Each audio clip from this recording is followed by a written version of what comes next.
Puissance masculine tsy fahatomombanany firaisana nofo eo amin'ny lehilahy.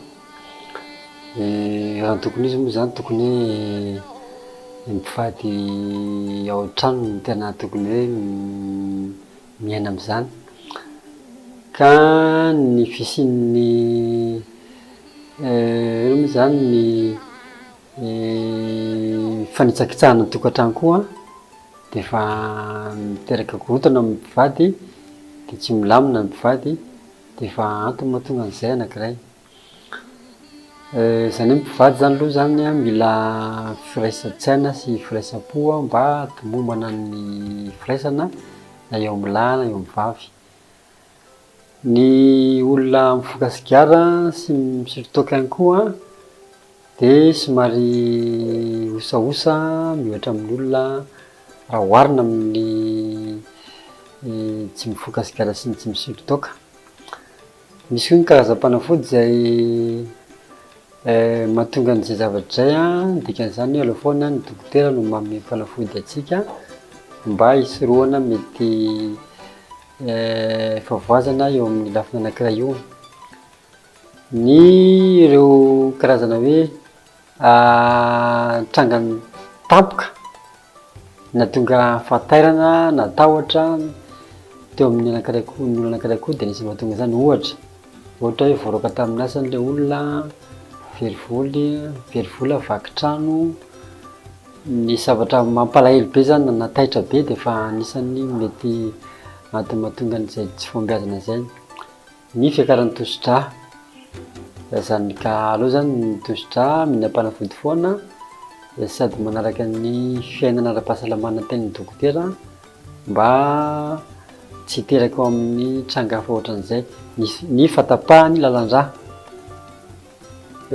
fandray moa zany hoe matetika ny olona misy tosi-drà no taboka lalan-drà amin'ny ankapobeny fa misy antony hafa ohatran'izay koa. De ny fisorohana an'izay amin'ny ankapobeny zany de ny sakafo, voankazo ny tokony karazany maromaro hohanina sy legioma na ny ana-maitso de tokony manao fanatanjahantena amin'ny ankapobeny na dia tongotra ary de efa tsy maninona izany, de tsy tokony haritory matetika sady misesy foana, tokony zany tonga de matory fa raha azo atao fa tsy mbola lany andro manao zavatra hafa sy zavatra tsy tena hoe ilaina loatra. Ny stress hoy tsika, ny tsy de misy teny gasy mahadika an'izay moa fa de hoe ny tsy filaminan-tsaina amin'ny ankapobeny na saina na fo zany manoloana ny fiainana zany, fiainana zany mety tokantrano, asa, fiarahamonina fa rehefa misy an'izay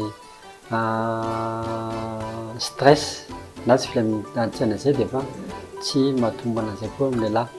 Na reraham-batana diso tafa ohatra koa, rera-batana loatra na tsy ampy torimaso ela be de anisan'ny mahatonga an'izay tsy fahatombana an'izay.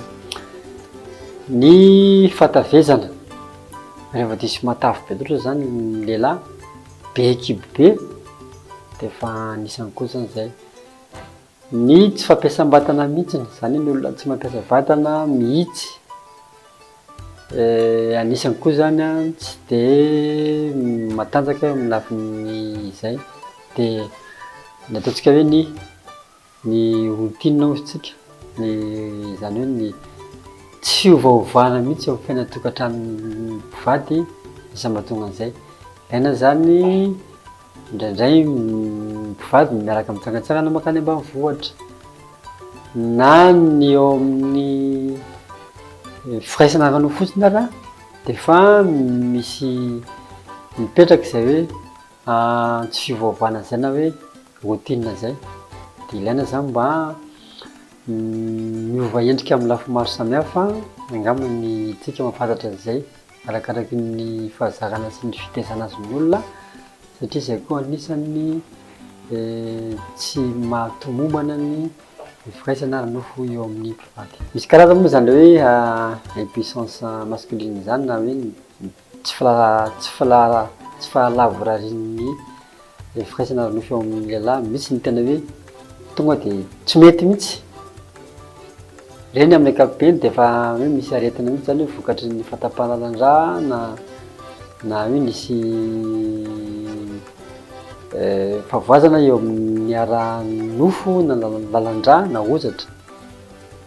Misy indray any ny hoe mety any fa tsy maritra, zany hoe de regny koa zany a de misy tsara foana mamonjy dokotera fa mety misy koa zany tsy filaminan-tsaina. Misy indray vanim-potoana hoe tsy mety de avy eo ndray mety tsara, ireny le zavatra mandalo hoe nisy tranga tapoka ny tranga teo amin'ny fiainany, le hoe vaky trano, very asa, very vola sy ny sisa. De zay ny sokajin'ilay izy zany.